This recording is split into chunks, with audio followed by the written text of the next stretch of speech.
नमस्ते श्रोताओं, स्वागत है आपका बदलते शहर की धड़कन हेलो हल्द्वानी 91.2 एफएम में, जो उत्तराखंड ओपन यूनिवर्सिटी का कम्युनिटी रेडियो है। मैं हूं हर्षिता और आज मैं लेके आई हूं मिसाल बेमिसाल हमारी रेडियो श्रृंखला का एक ऐसा एपिसोड जहां पे हमारे बीच मौजूद हैं 17 वर्ष के मानवेंद्र सिंह बिष्ट, जो एक ऑथर भी हैं, एक MUN मेंबर भी हैं, टेडेक्स स्पीकर भी हैं और एक सोशल एंटरप्रेन्योर भी हैं। 17 साल की उम्र में जब यूजुअली हम सभी लोग बोर्ड के एग्जाम्स के प्रेशर में कुछ और करने का सोच भी नहीं पाते, कंफ्यूज हो जाते हैं कि पहले खाना खाएं या दोस्तों से मिलें या पढ़ाई करें। इस उम्र में मानवेंद्र ना सिर्फ अपने स्कूल में एक अच्छे विद्यार्थी साबित हो रहे हैं, बल्कि साथ साथ कई ऐसे एक्सपीरियंसेस का पार्ट भी बन रहे हैं जहां वो दुनिया के सभी अव्वल क्षेत्रों में अपना स्थान बना रहे हैं और साथ साथ एक लेखक के तौर पे योगदान भी कर रहे हैं। चलिए मिलते हैं हमारे अपकमिंग ऑथर से। स्वागत है मानवेंद्र हमारे शो में। हेलो मैम, सबसे पहले तो मैं शुक्रिया करना चाहता हूँ उत्तराखंड ओपन यूनिवर्सिटी के सारे मेंबर्स का और जितने भी यहाँ टीचर्स हैं आपका, और मेरे को यहाँ बुलाने के लिए आप सभी का धन्यवाद।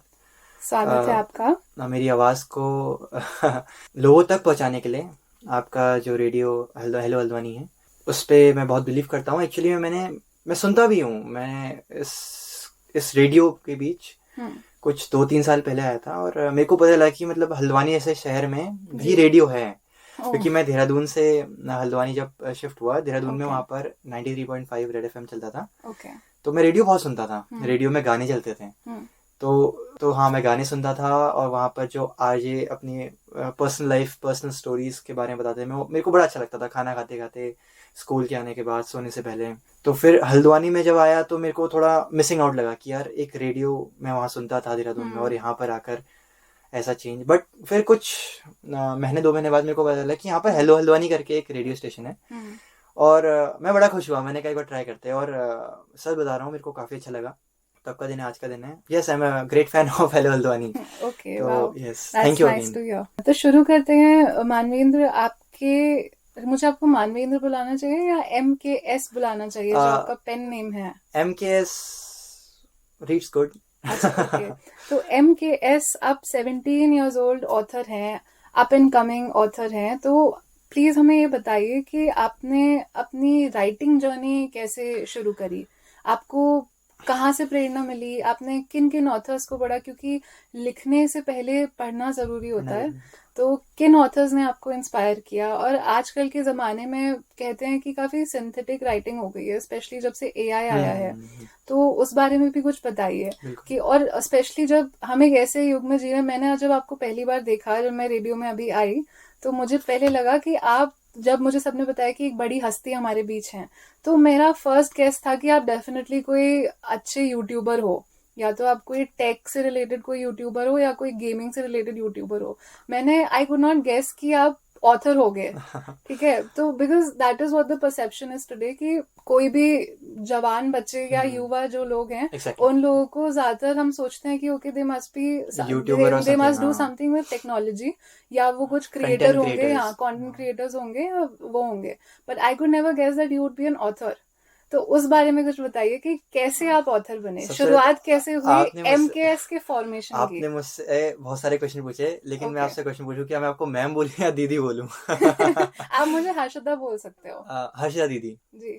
दीदी, सबसे पहले अपनी राइटिंग जर्नी मैंने कोविड में इसका सपना देखा था कि यार मैं राइटर बन सकता हूँ। शुरुआत कैसे हुई? 2016 में एक किताब छपी थी, इकिगाई, जापानीज सीक्रेट के ऊपर एक किताब आई थी, इकिगाई। मैंने उसे पढ़ा और मेरे पापा लाए थे वो दिल्ली से, जब वो दिल्ली उनकी एक ट्रिप गई थी, तो मैंने उस किताब को पढ़ा और मेरे को लगा यार कि ये इतनी अच्छी किताब है, इसमें हमें इतने सारे लाइफ लेसन्स सीखने को मिलते हैं, क्यों ना मैं भी एक ट्राई करूं। तब तो आइडिया ऐसा कुछ था नहीं, हम सभी घर में थे और कोविड जैसा समय था, महामारी थी, सब कुछ ऑनलाइन था। ऑनलाइन क्लासेस भी चलती थी, बट क्लासेस में मेरा ध्यान तो रहता नहीं था। तो गूगल डॉक्स में मैंने धीरे धीरे लिखना स्टार्ट करा और ये हकीकत 3 साल बाद 2023 में बनी, जब मैं क्लास 10th में था और मैंने ऑनलाइन ई बुक्स लिखना स्टार्ट करा। मैंने ऑनलाइन ई बुक्स stack.me करके एक प्लेटफॉर्म है ऑनलाइन, तो वो नया तो वो भी नया प्लेटफॉर्म था और मैं भी इन सब में नया था। तो मैंने stack.me चूज करा, वहाँ मैंने कुछ स्टोरीज पब्लिश करी। शुरुआत में तो कहाँ ही किसी ने पढ़ना था, क्योंकि प्लेटफॉर्म भी नया था और मेरे को पता भी नहीं था कि इसे मार्केट कैसे करते हैं, क्योंकि किसी भी चीज को आपको प्रेजेंट करने के लिए उसे मार्केट करना बहुत जरूरी है। तो ऐसा रहा। 2 साल बाद जब कोविड थोड़ा कम हुआ तब मैंने लिखना स्टार्ट करा, और प्रॉपर मैंने सोचा कि यार अब तो लिख के ही रहेंगे।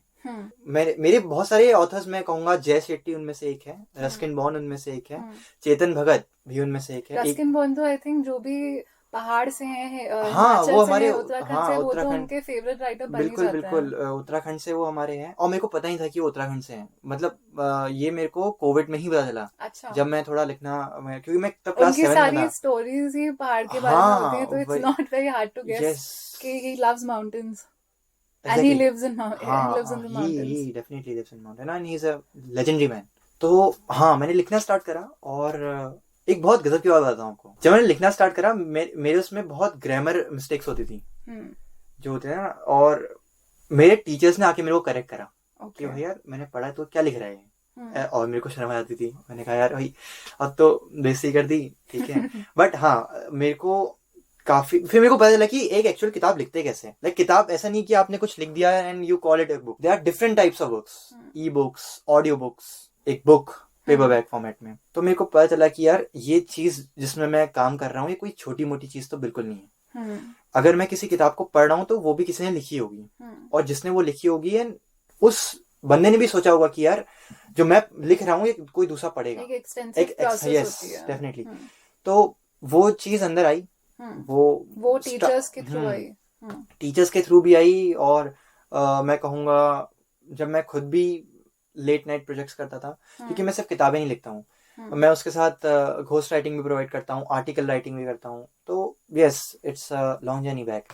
तो हाँ, तो ये चीजें मेरे को पता चला कि यार ये जो लिटरेचर की कम्युनिटी है बहुत बड़ी कम्युनिटी है। इंडिया में करोड़ों की कम्युनिटी है, साई-फाई रीडर्स, नॉन फिक्शन। तो आई वाज लाइक यार बहुत बढ़िया कम्युनिटी में मैं जुड़ गया हूँ, और अब इसका साथ नहीं छोड़ना है। तो एज अ गिग राइटिंग मैं इसे परस्यू करता हूँ, और फिलहाल तो मेरी एक paperback the oxygen countdown हाल फिलहाल में ही आने वाली है।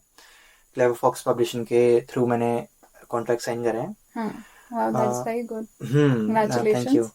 तो हाँ, मतलब 2020 में सपना देखा था और 5 साल बाद वो रियलिटी बन रहा है, तो टाइम लगा लेकिन अच्छा लग रहा है कि। तो इस बीच आपकी कौन सी बुक्स आई हैं और कौन से जॉनरास में आई हैं? पहले ई बुक से स्टार्ट करते हैं। ई बुक्स, दीदी मैं ई बुक्स लिखता था, मैं जैसे कि आपको बताया, तो वो ऑनलाइन प्लेटफॉर्म्स में ई बुक्स के माध्यम में अपलोड होती थी। सबसे पहली बुक द लेडी विजार्ड, उसके बाद the last expectation, the last love, a girl in my corridor, president is dead, ऐसे करके मैंने बहुत सारी किताबें लिखी। इन सबका जॉनरा क्या होता है? Multi genre. कोई रोम कॉम है तो कोई फिक्शन है, कोई फिक्शन है तो कोई थ्रिलर है। तो ऐसा कोई, मैं ये नहीं कहूंगा कि कोई मैं किसी एक परफेक्ट जॉनरा में लिखा। जॉनरा हर बार मेरे को जब ख्याल आते थे मैं तब लिखता था। मान लीजिए मैं सो रहा हूँ, मैंने सपना देखा और अगले दिन मैंने उस पर किताब लिख दी। Yes definitely. मैं कोई आर्टिकल पढ़ रहा हूँ, मान लीजिए मैंने कोई आर्टिकल पढ़ा ऑक्सीजन डिप्लीशन के मामले में, क्लाइमेट चेंज के मामले में, और मेरे को आइडिया है कि मेरे को इसमें काम करना चाहिए, and that idea is now turning into reality. The Oxygen Countdown is soon set to release in a paperback form. Okay. तो आपका फेवरेट जॉनरा क्या है इन लिटरेचर? मतलब आप सबसे ज्यादा कौन सी बुक्स पढ़ना पसंद करते हैं, और आपके फेवरेट ऑथर कौन है ये भी बताइएगा। ऑथर पहाड़ से आया हूँ तो रस्किन बॉन्ड ही कहूंगा। बट यस, मेरा कोई ऐसा फिक्स जॉनर नहीं है। मैं रोम कॉम भी पढ़ता हूँ, मैं नॉन फिक्शन भी पढ़ लेता हूँ, मैं फिक्शन भी पढ़। बट यस, अगर आप कोई ऐसा कहेंगे कि यार आप किस तरीके की किताब पढ़ना पसंद करेंगे, I will prefer romantasy, rom com. Okay. Yes, because उसमें हमें इमोशंस का ब्लेंड देखने को मिलता है, परसेप्शंस का ब्लेंड देखने को मिलता है। और जहां तक बात है आजकल के राइटर्स की, आजकल काफी यंग राइटर्स आए हैं। मैं देख रहा हूँ जिस प्लेटफॉर्म में अभी काम कर रहा था, अब तो उसे 5-6 साल हो गए, वहां पर कई सारे नए राइटर्स आए। मैं एक देख रहा था, अब तो एक उनका भी एक टाइप हो गया है कि आप ऑनलाइन किताब लिखो and they will provide in a paperback form. तो मैं सोच रहा हूँ अगली किताब उन्हीं से अपना कराऊं। बट आजकल भी काफी नए राइटर्स आए, और जैसे कि आपने दूसरा पूछा था सिंथेटिक राइटिंग का, एआई आया था 2023-24 के उसमें, and I was like writing from 2022 and. Hmm. तो जब एआई आया तो मैंने कहा वैसे यार chat GPT I think November 2022 में लॉन्च हो हाँ गया था. November. My first e book was in August 2022, the lady wizard. Okay.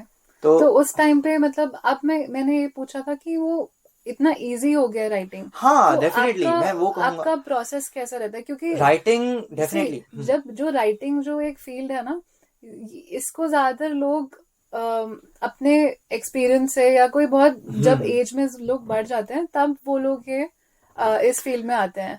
But since you are so young तो नहीं वो मैं सिंथेटिक राइटिंग नहीं करता. नहीं मैं ये नहीं बोल रही नहीं हूँ कि आप यार करते हो. मैं देखिए मैं द बस बोल पॉइंट रही हूँ इज कि आपको मतलब what drew you to this field कि मतलब कि मुझे भी एक राइटर बनना चाहिए, वो चीज कहाँ से आई सबसे पहले आपके तो मन दीदी में? मैं अपने को एक राइटर देखता ही नहीं हूँ. मैं अपने को एक स्टोरी टेलर के फॉर्म में देखता हूँ कि यार जो अपने ख्यालों को बयां कर पा रहा है. A man who can you know express who can convince कि यार आप मेरी किताब पढ़ो. नाउ एआई आ चुका है 2022 का, चैट जीपीटी. तो जब मैंने ट्राई करा आई वाज लाइक ये तो सब लिख दे रहे हैं. तो अब कहीं ना कहीं मेरे को शक तो हो गया था कि यार अब आने वाला इसमें एक भूकंप आएगा, एक सुनामी आने वाली है. And someway I was right कि ऐसा होने वाला है.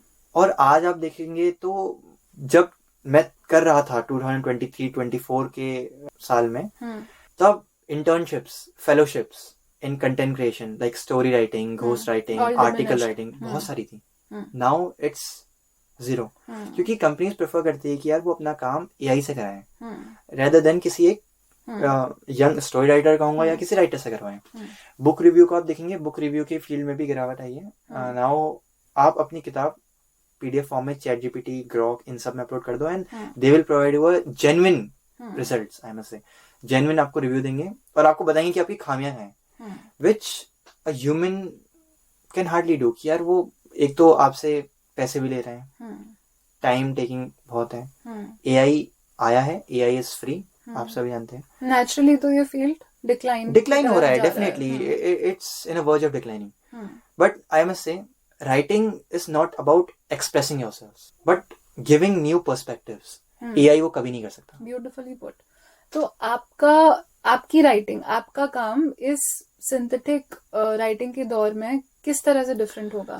आपकी जो ये नई बुक आ रही है द ऑक्सीजन, मैं कभी भी दीदी लिखता हूँ ना, मैं ये सोच के लिखता हूँ कि यार जब सामने वाला पढ़ेगा तो वो क्या सोचेगा, उसके मन में मेरी क्या इमेज बनेगी, क्या इस बंदे ने लिखा है तो क्या सोच के लिखा होगा. तो I make it sure by hook और बाय क्रुक कि यार सामने जब पढ़े तो वो अपने मन में मेरे लिए एक पॉजिटिव इम्पैक्ट ही बनाए.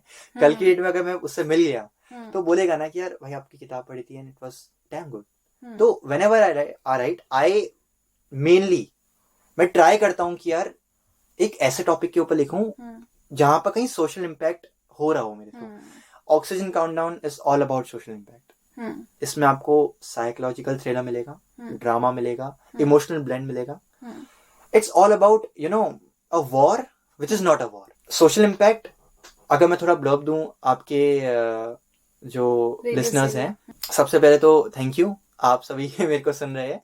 और बहुत जल्दी आप मेरी किताब द ऑक्सीजन काउंटडाउन को अमेजॉन, फ्लिपकार्ट और जिफीबीज जैसे प्लेटफॉर्म्स में खरीद सकते हैं और अपने रिव्यूज भी यहाँ पर दे सकते हैं. Now coming back to the topic, देखिए ऑक्सीजन काउंटडाउन का अगर मैं आपको ब्लर्ब दूं तो उसमें एक प्रोटैगनिस्ट होता है, आप उसे एंटैगनिस्ट भी बोल सकते हैं, डॉक्टर डैन वॉस.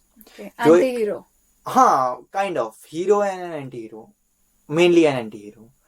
तो डैन वॉस एक साइंटिस्ट है इंटरनेशनल बायोन्यूक्लियर काउंसिल में, जिसका बनाया हुआ क्रिएशन नेक्सा न्यूरॉन लीक हो जाता है डार्क वेब. 5-10 साल बाद उसे जेनेवा में बुलाया जाता है यूएन के द्वारा और उसे पता लगता है कि यार उसका जो कंपाउंड उसने बनाया था जो कि डार्क वेब में लीक हो गया था, इट्स नाउ रीपर्पस्ड और उससे एंटार्क्टिका में एक बहुत बड़ी प्रॉब्लम आई है. तो अब डैन वॉस उसे कैसे ठीक करता है और डैन वॉस को क्या पता लगता है कि वो कैसे लीक हुआ, उसके पास्ट में क्या क्या गलतियां रही. This book covers all.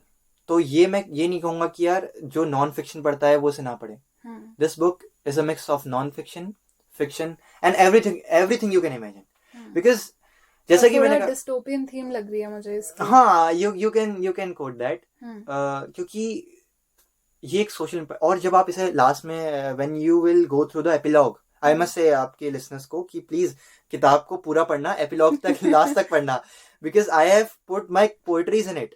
मैं एक पोएट, मैंने अपने फ्री टाइम में मैं पोएट्रीज लिखता हूँ. मैंने बहुत सारी पोम्स लिखी है. डेफिनेटली आप उन्हें पढ़ना एंड अपना रिव्यूज देना. तो जहाँ तक मैं मानता हूँ कि this is all about a journey, a roller coaster journey I must से. बहुत सारे मेरे को ऐसे इंसिडेंसेस आए थे जब मैंने बहुत सारे राइटर्स से बात भी करी थी एंड दे वर लाइक इस फील्ड में अब गिरावट आने वाली है. बट आई वाज लाइक कि यार गिरावट उनके लिए है जिनके पास कोई विजन नहीं है या सब्सटेंस नहीं है. यस, या सब्सटेंस नहीं है या मटेरियल नहीं है. मेरे पास तो आइडियाज ही आइडियाज हैं. अभी मैंने अपना ये करा है, क्या कहते हैं कि when I will be 20 I will be writing a book 20 life lessons in 20 years. Oh wow. Yes. उसमें से 3 लेसन्स तो मैंने इस हफ्ते ही डिस्कवर कर लिए हैं. अच्छा. थोड़ा अगर मैं हिंट दूं तो अभी बेल बाबा मंदिर आपने देखा होगा यहाँ पर. मैं वहां गया था सैटरडे का दिन, अभी जो सैटरडे गया. तो वहां मैंने देखा कि अब बेल बाबा मंदिर के बगल में गुरुद्वारा ही बन गया है. An average person will go to gurdwara अगर वो सिख हैं और मंदिर अगर कि वो हिंदू है. But a group of Punjabi guys, वो छोटे ही थे, मेरे उम्र के होंगे, रात का समय था, कुछ 7:30 बजे होंगे, मैं पापा के साथ था. तो उसके बगल में एक दुकान थी. That vendor was selling you know मंदिर का सामान जो होता है, ठीक है, डेली नीड्स. पापा ने कुछ लिया होगा तो उसके पैसे लेने के लिए वो गाड़ी में गए. तब तक मैं खड़ा था मंदिर के बाहर. I was at front of the temple. बगल में गुरुद्वारा था. कुछ लेडीज वहां पर खाना खा रही थी एक ग्रुप में. तो पहला तो मैंने देखा कि यार वो लेडीज खाना खा रही थी. एक हाथ में चाय का कप जो प्लास्टिक का वो होता है वो था, और एक हाथ में रोटी थी. किन्नी की रोटी में सिर्फ घी लगा हुआ था. किन्नी की रोटी में कद्दू की सब्जी थी. ठीक है. तो they were all like in a semi circle format. ठीक है. वो बैठे हुए थे, गप्पे लड़ा रहे थे and they were having a good time, quality time. And I was like यार ये, और उस दिन मैंने पिज्जा खाया था 500 रुपए का. एंड आई वाज लाइक यार ये इतने में खुश हैं because they were dam happy. उनके चेहरे में वो खुशी दिख रही थी यार कि इतना, उनके पास कुछ भी ना होने के बाद उनका सब कुछ है. उनके पास खुशी है, उनके पास एक इनर पीस है. Because materialistic peace is not peace. वो एक शॉर्ट पीरियड ऑफ टाइम के लिए आपको खुश कर सकता है, बट ज्यादा देर आप उसको अपने साथ लेकर नहीं चल सकते. एंड आई वाज लाइक यार ये जो काफी एल्डरली औरतें थी वो, ठीक है, दे वर वेरी अप्रोक्सीमेटली 60s या 50s या 60s में तो रहे होंगे. They were having कुछ 7 से 8 थे. One of them was vegetable seller. One of them were कोई तो था. हाँ. तो they were having a quality time. And I was like यार जब ये इतना खुश हो सकते हैं, मेरे पास तो यार बहुत कुछ है और मैं तब भी खुश नहीं हूँ. सेकेंडली वहाँ उन्हीं के सामने से 3-4 लड़के, सिख लड़के, they went by, और मैं साइड हुआ तो मंदिर के अंदर गए एंड दे उन्होंने घंटी बजाई and they in a prayer position, they pray. And I was like यार हम इस देश में हम शांति की मांग करते हैं, शांति सद्भाव की मांग करते हैं, तब भी हम रिलीजन के मामले में लड़ते हैं. और ये आज की जो युवा है वो इस मतभेद, ये जो मतभेद उमड़ रहा है, इसको खत्म कर रहे हैं, इस डिफरेंस को खत्म कर रहे हैं कि यार तू मुस्लिम है, तू हिंदू है, एंड आई वाज लाइक यार अगर वो अपने धर्म के साथ दूसरे के धर्म को भी रिस्पेक्ट दे रहे हैं और वो उसमें खुश हैं, तो हमें कोई शक्ति अलग नहीं कर सकती. Because India we unite. क्योंकि ये हेट्रेड जो है सोशल कंस्ट्रक्ट है, देखा जाए डेफिनेटली ये एक मैं कहूँगा प्रोपेगेंडा है जो कि बहुत सदियों से चल रहा है. और इसमें कोई एक पर्सन इसमें हम ब्लेम नहीं करेंगे, पूरी कम्युनिटी हम इसमें वो करेंगे. बिकॉज कम्युनिटी, अगर हम एक कम्युनिटी लेवल वाइज देखें ना, तो आजकल जितनी भी हेट्रेड बढ़ रही है, rather B it socially, religiously, gender wise, जितने भी रेप केसेस हो रहे हैं, जितने भी सोशल इनजस्टिस हो रही है, ये it is a part of a community and we are an Indian community. तो हमें एक भारतीय पहले होना चाहिए, उसके बाद अपने धर्म को देखना चाहिए. Doctor APJ Abdul Kalam, wonderful example. तो ऐसे लोगों को इंस्पिरेशन लेकर अगर हम आगे बढ़े तो लाइफ में हम बहुत कुछ अचीव कर सकते हैं. इतना तो मैंने सीख लिया है in my past years. तो ये जो आपके इतने न्यूआंस्ड वर्ड्स आ रहे हैं, इतने न्यूआंस्ड एक्सपीरियंसेस आ रहे हैं, ऐसा लग रहा है मैं किसी 47 या 57 ईयर ओल्ड आदमी से बात कर रही हूँ, पर सच है कि आप सिर्फ 17 ईयर्स के हैं. तो ये आपका जो ये सोशल वेलफेयर वाली जो ये सोच आई है, ये आप देखेंगे बहुत सारे युवा, बहुत सारे लड़के, बहुत सारी लड़कियां, boys and girls, they are actively involving in social cause, you know, social cause like NGO, donation charity, and you know, एक सपोर्ट करने का उनपे एक विजन है. और मैं बड़ा खुश होता हूँ कि आज का यूथ जो है वो एक्टिवली इंगेज हो रहा है एक यू नो एक प्योर फ्यूचर बनाने के लिए, एक सोसाइटी जहाँ पर कोई इनजस्टिस ना हो. And I am damn happy कि यार हम एक ऐसी सोसाइटी में बढ़ रहे हैं जहाँ पर हमारे विजन को एक जगह दी जाती है. Indian government has recently launched N app जहाँ पर जितने भी जो न्यू क्रिएटर्स हैं उनको एक स्पॉटलाइट दी जा रही है. प्रधानमंत्री बाल पुरस्कार is one of the best examples. तो और पहले आई थिंक बहादुरी के लिए भी अवार्ड दिया जाता था 26 जनवरी को. यस यस बहादुर हाथी पे बिठा के ले जाया जाता था. तो मैं खुश हूँ और मैं चाहता हूँ कि जो भी अभी देखिए आज का ना युवा प्रोक्रेस्टिनेट बहुत करता है. They wait for the perfect time, the perfect plan or the perfect versions of themselves. But the truth is that progress doesn't wait for perfection. आपको बस रेडी होना चाहिए. ठीक है. तो और एक कोड जो मैं आपको बताना चाहता हूँ आपके लिसनर्स को भी कि experience isn't something we wait for. It is something we create. And creating before you are qualified is often how you get qualified. We often wait for opportunities, but opportunities are limitless and ideas can travel the world within seconds.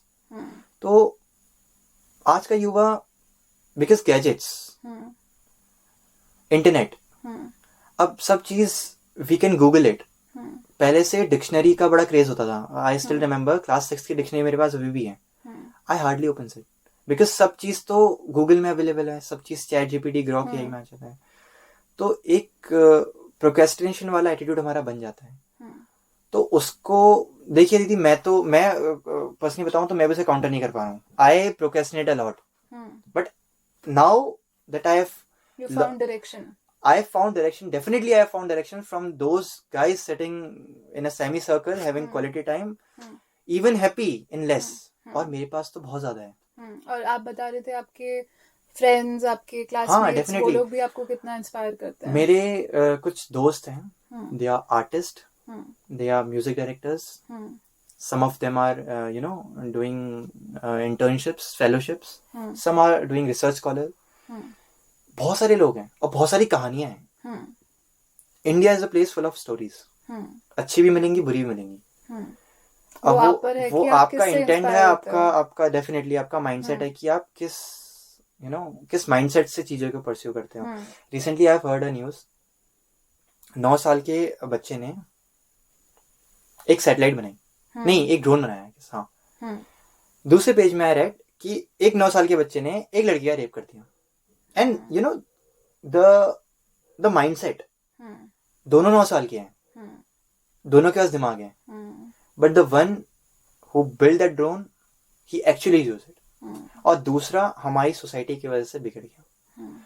कहीं ना कहीं we have to change the society itself, क्योंकि society change होगी तो समाज अपने आप बदल जाएगा. तो दैट्स, ये इतना फनीली इंस्पिरेशनल है कि इतनी बड़ी बड़ी बातें आपसे सुनने को मिल रही हैं, स्पेशली अबाउट हमारी सोसाइटी, हमारा सोशल वेलफेयर. तो मैं जानना चाहूंगी कि आपका जो MUN एक्सपीरियंस है उसने कैसे आपकी मदद करी. डेफिनेटली इंटेलेक्चुअली साउंड बनने में. Are a great way to build connections, to build public speaking and to build a portfolio.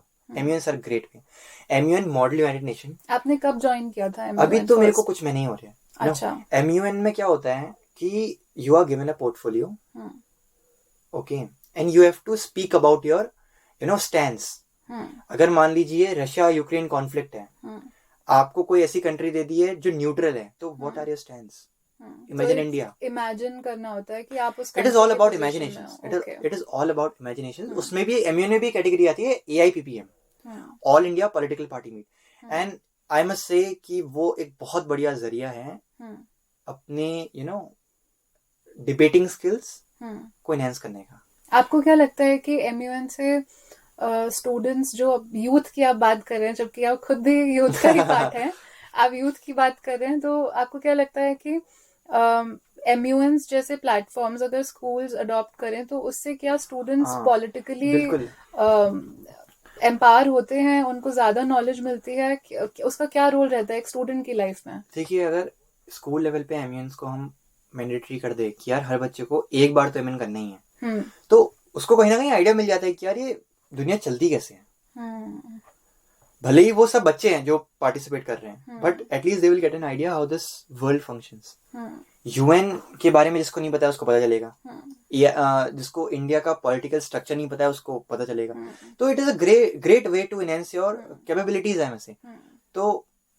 लेकिन बहुत सारे स्कूल्स कर भी रहे हैं, जैसे हल्द्वानी में अगर हम देखें तो दीक्षांत जैसा स्कूल कर रहा है, आर्यमान विक्रम बिरला भी करता है, ठीक है।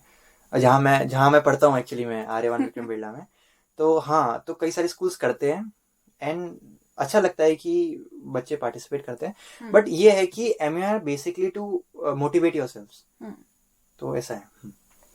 ओके, आपने बताया कि आप एक टेडेक्स स्पीकर भी रहे हैं, तो उसका एक्सपीरियंस कैसा रहा और कैसे पब्लिक स्पीकिंग ने आपकी पर्सनालिटी को ट्रांसफॉर्म किया, और वाइस वर्सा भी? क्लास 10th में मेरी मोनिका मैम क्लास टीचर थी, मोनिका सिंह मैम। उन्होंने मुझसे बहुत कहा कि यार एक्स्ट्रा को करिकुलर एक्टिविटीज में पार्ट लो, को करिकुलर एक्टिविटीज में पार्ट लो। मैंने नहीं लिया, और मेरे को पता चला कि वो मेरी मिस्टेक थी, क्योंकि जहां पर बच्चे अपना पोर्टफोलियो बना रहे थे मैं क्वेश्चंस कर रहा था।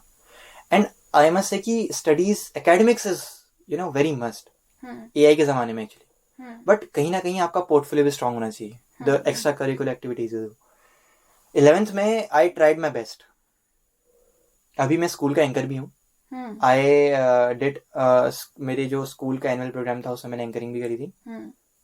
असेंबली में भी अमर उजाला का एक प्रोग्राम था कंपटीशन, उसमें भी। तो एंकरिंग का कहीं ना कहीं मेरे को फिर चस्का लग गया जैसे लोगों को चाय का चस्का लग जाता है, तो फिर मैं रोक नहीं पाया अपने को। फिर ये एंकरिंग से टेडेक्स तक की जर्नी हाँ, कैसे रही? तो anchoring when I used to do anchoring, मेरे को नर्वसनेस फील ही नहीं होती थी। कॉन्फिडेंस बिल्ड हो गया? कॉन्फिडेंस बिल्ड हो गया कह सकते हैं, हाँ। बट मैं कभी नर्वस नहीं हुआ। लोग कहते हैं ना झिझकते हैं बोलने में, बट मेरे को कभी ऐसा लगा ही नहीं। अभी भी नहीं लग रहा है मेरे को लग ही नहीं रहा है एक्चुअली में। हाँ, वो पता नहीं, वो लग रहा है आपको देख के कि आप थोड़े से भी नर्वस हो। टेडेक्स में मैं जब गया, नहीं स्कूल इवेंट की आपको बात बताता हूँ। अभ्युदय, हमारे स्कूल इवेंट होता है अभ्युदय, नवंबर में हुआ था पिछले साल। अप्रोक्सीमेटली 300 से 400 लोग उसमें थे। रात का समय था, कोई नहीं दिख रहा था, spotlight all on me and my कोएंक। तब मुझे पहली बार रियलाइज हुआ कि यार डरना किसे कहते हैं। बिकॉज जब तक मैंने एंकरिंग की प्रैक्टिस करी मेरे को कुछ हुआ ही नहीं यार, ये तो बोलना ही तो है, स्क्रिप्ट में देखना है, बोलना है। बट जब मैंने एक्चुअली बोला ना, मैं तब वो पहली और आखिरी बार था जब मैं नर्वस हुआ था लोगों के सामने कि यार क्या सोचेंगे, मतलब धक धक धक हार्ट बीट। उसके बाद फिर मैंने कहा यार नहीं, ऐसा तो नहीं चलेगा। अगर मैं यहाँ पर नर्वस हो जा रहा हूँ, ये एक छोटा स्टेज है, तो कल की डेट में अगर मैं कहीं जॉब इंटरव्यूज में गया या कहीं अपॉर्चुनिटीज मेरे को मिलती है, इमेजिन मैं वहां पर तो बड़ा नर्वस हो जाऊंगा। तो फिर मैंने बोलना स्टार्ट किया। And actors Deepika Padukone one set कि अगर आपको क्लियर वॉइस चाहिए आप पेंसिल लगाओ मुंह में और तब बोलो। तो मैंने ट्राई करा, ये वोकल एक्सरसाइजेस भी हाँ वो मैंने सब करा। रात को मैं खाना खाने का बाहर जाता था घूमने में, यही करता था। एंड या इट हेल्प्ड अ लॉट। तो काफी हार्ड वर्क है इसके पीछे। हार्ड वर्क कह सकते हैं, लेकिन जब वो अंदर से आता है ना, कि जब आपको अंदर से फीलिंग आती है कि आपको करना है, फिर तो आपको कोई नहीं रोक सकता ना। पैशन आना चाहिए आपको। उसके बाद फिर टेडेक्स भी आया। टेडेक्स में तो कैसी रही जर्नी, कैसे टेडेक्स मिली का वो अपॉर्चुनिटी एक्चुअली में, टेड एक संस्था है, टेक्नोलॉजी एंटरटेनमेंट डिजाइन। इसके हेडक्वार्टर्स आई गेस कैलिफोर्निया में है। तो टेड जो संस्था है वो लाइसेंस देती है लोकल इंस्टीट्यूशंस को अपने टेड एक्स टॉक कराने का। X represent the independently organize TED event. TEDx जो टेडेक्स का जो टॉक थी, ये हमारे स्कूल वालों ने इसका लाइसेंस लिया था। तो we were 15 anchors, we anchored the TEDx, ठीक है। और उसमें तो मेरे को बिल्कुल भी नर्वसनेस नहीं हुई, मैं कहूँगा। मतलब टेडेक्स टॉक होने से एक दिन पहले तक मेरे को स्क्रिप्ट याद नहीं थी, आप ये लगा लो। रात को मैं बैठा, मैंने पढ़ा, मैंने उससे समझा क्या मैं बोल क्या रहा हूँ एक्चुअली में, जो मैं बोल रहा हूँ वो कुछ ऐसी चीज है जिससे सामने वाले को कुछ मिल सके सीखने को। एंड आई वाज लाइक हाँ ऐसे तो बहुत कुछ सीखने को मिल सकता है। I mug up that TEDx talk की जो स्पीच थी पूरी रट ली मैंने, उसका एक्सप्रेशंस के साथ मैंने प्रैक्टिस करा। अगले दिन टेडेक्स था, नर्वसनेस जा चुकी थी, बोल आया। तो हाँ इट वाज गुड। और उससे भी ज्यादा मैं कहूंगा कि it was something which inspired me a lot, क्योंकि जब मैंने बोला ना तब मैंने देखा कि यार सारी आंखें मेरे पे थी। अब अगर अभी तो मैंने सिर्फ टेडेक्स टॉक दिया है, मान लीजिए कल की डेट में if a guy younger than me वो अगर देता है, उसका कोई ऐसा वर्ल्ड शेपिंग आइडिया है, तो यार सारी स्पॉटलाइट तो हम टीनेजर्स पे ही हैं, सारे स्पॉटलाइट हम यूथ्स पे हैं। So we need to use that spotlight, something of impact. हाँ यूज दैट वाइजली। ऐसा कुछ बोलो, ऐसा कुछ करो जिससे सोशल इम्पैक्ट हो। और यही मैं हर चीज में बोलता हूँ कि यार सोशल इम्पैक्ट करो, सोशल इम्पैक्ट करो, social impact. And that's why I have built an entrepreneurship empire and now I am a social entrepreneur also. Oh wow, उसके बारे में भी कुछ बताइए। This book, The Oxygen Countdown, जो आ रही है, इसका टोटल रेवेन्यू का 25% will be donated to charity, to धात NGO, child education को स्पॉन्सर करने के लिए। तो 25% of its overall revenue will be donated as charity of this particular project. तो कहीं ना कहीं I want to make a change, whether big or whether small. तो इस सोशल एंटरप्रेन्योरशिप आपने बात करी, तो पहले तो ये बताइए कि आपको इस कॉन्सेप्ट के बारे में कैसे पता चला? बिकॉज सिंस अगेन क्योंकि आप सिर्फ 17 साल के हैं, तो इट्स वेरी अनयूजुअल कि मतलब आपकी एज के हर किसी को नहीं मालूम होता है। अक्सर लोग ज्यादातर 16-17 ईयर्स में मैक्सिमम लोग पढ़ाई तक लिमिट कर लेते हैं खुद को। तो एक 17 ईयर्स का ये कहना कि I am a social entrepreneur काफी अनयूजुअल लगता है सुनने में। CBSE का एक सिलेबस है एंटरप्रेन्योरशिप, क्लास 11 का ऑप्शनल है, मैंने वो लिया। बट मेरे को नहीं पता था कि यार जो मैं कर रहा हूँ उसे एंटरप्रेन्योरशिप कहते हैं। अच्छा। It was only in class 11 जब मेरे को पता चला कि यार ये जो चीज कर रहा हूँ इसको एंटरप्रेन्योरशिप भी कहते हैं। Because right now I am working in Goa, मेरी खुद की ट्रेवल वेंचर्स हैं, bookingmytrip.org, funtours.in and funtours.in funtours, okay, bookingmytrip.org, funtours.in and goawatersport.in. okay. तो हमारा एक ट्रेवल वेंचर है, we are providing our services in Goa and yes हम सही कर रहे हैं उसमें। Is it aimed at sustainable tourism? Kind of. तो will you be applying the same model here also? क्योंकि उत्तराखंड में भी there are a lot of adventure activities. Uttarakhand में we are exploring the markets because Uttarakhand में I must say कि अभी लोगों को हमारी कल्चर के बारे में उतना पता नहीं है। Once we are ready with the funds, by the coming years, we are expanding our business to Thailand and Fiji as well. Okay. Thailand और फिजी में भी हम अपनी सर्विसेज प्रोवाइड करने की कोशिश करेंगे। नाउ अपना होम स्टेट उत्तराखंड, अब वी आर वेटिंग फंड्स। जैसे ही हम पे फंड्स आते हैं, firstly we are operating our business in Uttarakhand. आपने कैची धाम का नाम सुना होगा? हाँ, बिल्कुल। Actually we are providing our services there also, but हालत ऐसी है नाउ, रश इतना है कि आई मस्ट से कि इनकन्वीनियंट तो है ही, बट एक लॉजिस्टिक के मामले में भी और ट्रेवल एक्सपेंसेस के मामले में भी वो बहुत महंगा पड़ जाता है। And my aim is to bring it down as low as possible, ताकि वो सबके लिए एक्सेसिबल हो। एंड वो मॉड्यूल अभी हम गोवा में कर रहे हैं, इसलिए मेरे को पता है कि उत्तराखंड में वो थोड़ा मुश्किल होगा, बिकॉज गोवा में we are a collaborative travel agency. तो ऐसा। अच्छा, तो आपने मुझे अपने बारे में इतनी सारी चीजें बताई कि आप एक ऑथर भी हैं, आप एक MUN मेंबर भी हैं अपने स्कूल में, टेडेक्स स्पीकर भी हैं, और शायद आप कहीं अपनी टेडेक्स स्पीच डिलीवर भी करने वाले हैं जल्दी कहीं। मैंने डिलीवर कर दिया एक्चुअली में, and it's all set to publish on YouTube as well, जो टेडेक्स का ऑफिशियल चैनल है। और इसके साथ साथ आप एक सोशल एंटरप्रेन्योर भी हैं जो इतने सारे बिजनेसेस रजिस्टर कर चुके हैं। तो इस सब के साथ साथ आप अपने बोर्ड की तैयारी कैसे कर रहे हैं? आप पढ़ाई के साथ बहुत ही क्लेवर क्वेश्चन था बहुत ही क्लेवर क्वेश्चन था। बट हाँ, पढ़ाई अब मैनेज करना things it's kind of difficult, क्योंकि जब आप इतनी सारी चीजों में एंगेज हो रहे हो, you have to dedicate your time as well. पढ़ाई में तो हो रही है, चल रही है, हम्म बट हाँ ये है कि उसमें भी अभी ध्यान जा रहा है धीरे धीरे, क्योंकि हम्म अभी I have limited my businesses. जितने हम्म भी हमारे बिजनेस हैं वो सब हम्म अभी हमने ऑपरेशनल तो है, बट हम्म उन्हें मैनेज अब मेरे चाचा, हम्म। तो आपने डेलीगेट he's कर दिया अपना काम। he's currently managing all our businesses and hmm our travel ventures. हम्म किताब की बात करें तो ये किताब मैंने जून में लिखना स्टार्ट करा था, hmm and 3 months after I have completed this book. Hmm 130 pages कुछ है इसमें। हम्म तो हाँ, this is my last project for this year. Hmm इसके बाद जब कॉलेजेस वगैरह होंगे तभी कुछ सोचेंगे। तो क्योंकि कहीं ना कहीं academics is also important as much as we do extracurricular, because कहीं ना कहीं एकेडमिक्स विल रिफ्लेक्ट योर आप कितने अच्छे हो पढ़ाई में। पर मतलब it's not about marks, it's about understanding. तो अब जैसे मेरी पीसीएम है, तो मेरे को फिजिक्स भी पढ़नी है, मैथ्स भी पढ़ना है, और केमिस्ट्री भी साइंस पढ़नी तो है, ज्यादा साइंस तो इंटेंसिव तो होता वो है। हाँ। और उसके साथ अगर मैं ये सब काम भी कर रहा हूँ तो आई हैव टू डेडिकेट सम और the other way in this.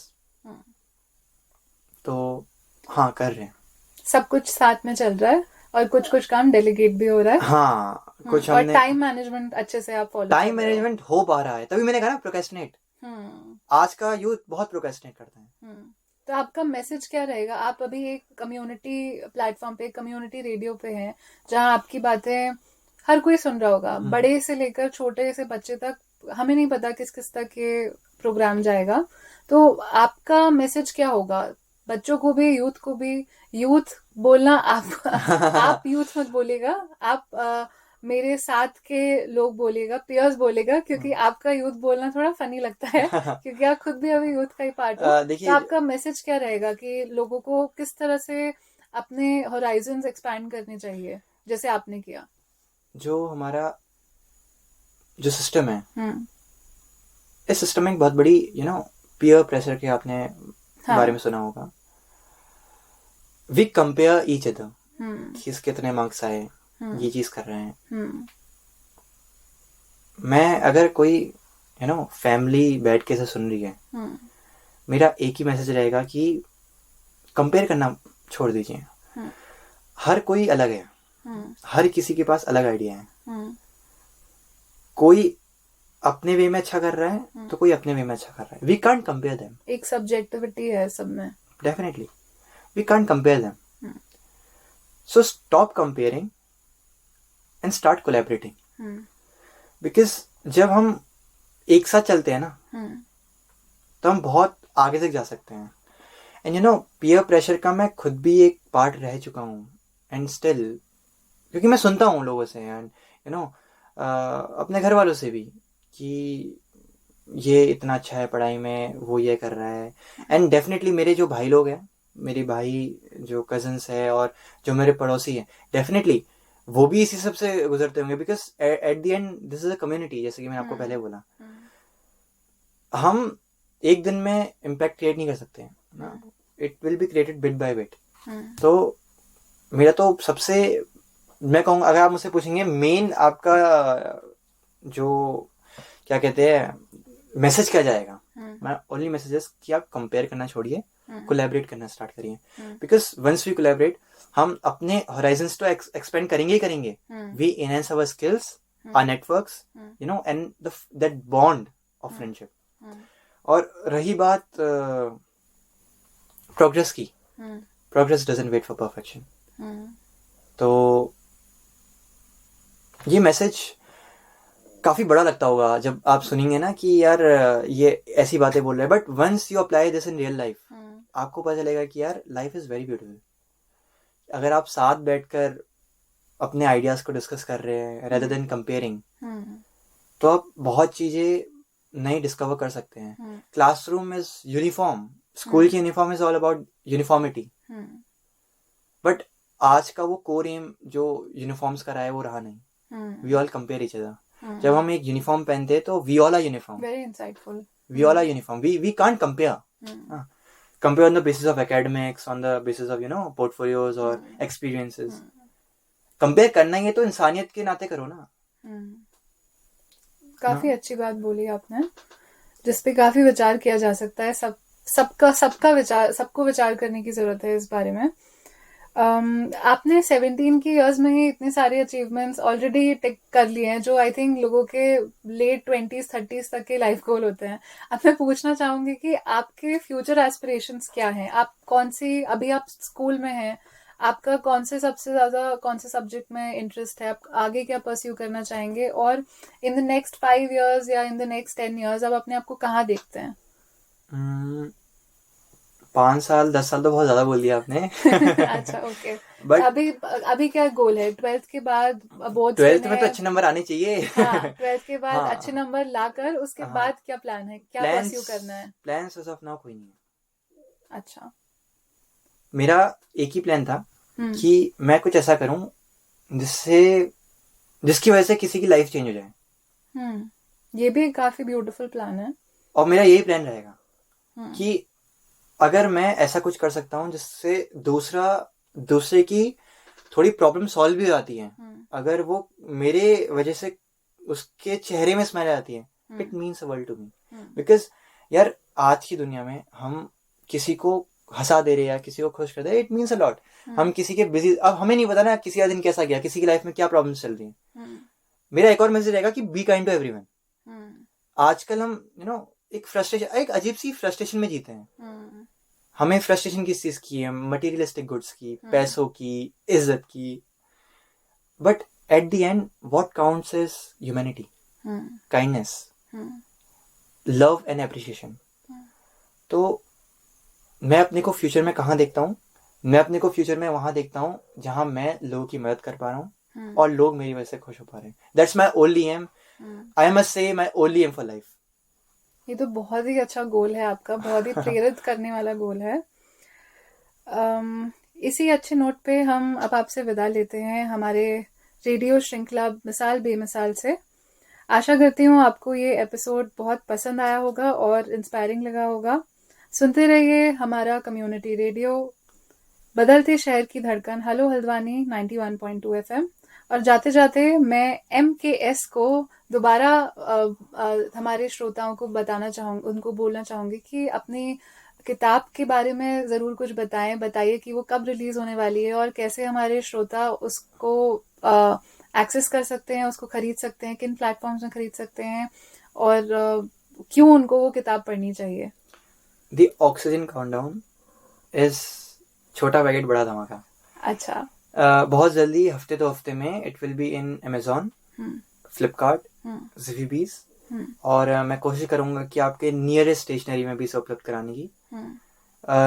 जरूर पढ़िएगा, बिकॉज आप सिर्फ एक किताब नहीं पढ़ रहे हैं, you are changing a life too. 25% of its overall revenue will be donated as charity. आप सिर्फ एक किताब को नहीं पढ़ रहे हैं, you are not reading a book, you are changing a life. आपकी एक छोटी सी रीडिंग करना, स्मॉल रीड, कितने 1-2 दिन लगेंगे पढ़ने में, it can change a life. क्या पता कि आपकी वजह से किसी बच्चे को मुफ्त में शिक्षा मिल जाए. एक मैं आपको बताना चाहूंगा, जो एनजीओ के साथ मैं जुड़ा हूँ, धात एनजीओ, वो बहुत अच्छा काम कर रहे हैं. एक्चुअली में जो हमारे एथलीट्स हैं, उत्तराखंड के जो लोकल एथलीट्स हैं, उनमें से एक मलेशिया गए थे, वहां से bagged up first prize, gold medal. ये मैंने पढ़ा. हाँ, he got no media recognition. मतलब अगर हम देखें एक उस तौर पे, तो he got no media recognition. तो आपका एक छोटा सा हेल्प धात एनजीओ को किसी का सपना पूरा कर सकता है डेफिनेटली. तो बहुत अच्छा लगा दीदी आपसे बात करके. और जितने भी लिसनर्स हैं, मेरा एक final message, stop comparing, start collaborating and be wise and be kind to everyone. Thank you. बहुत ही अच्छा लगा मानवेंद्र आपसे बात करके. और मैं अपने श्रोताओं को बोलना चाहूंगी कि आशा करती हूँ आपको भी ये मिसाल बेमिसाल लगी होगी.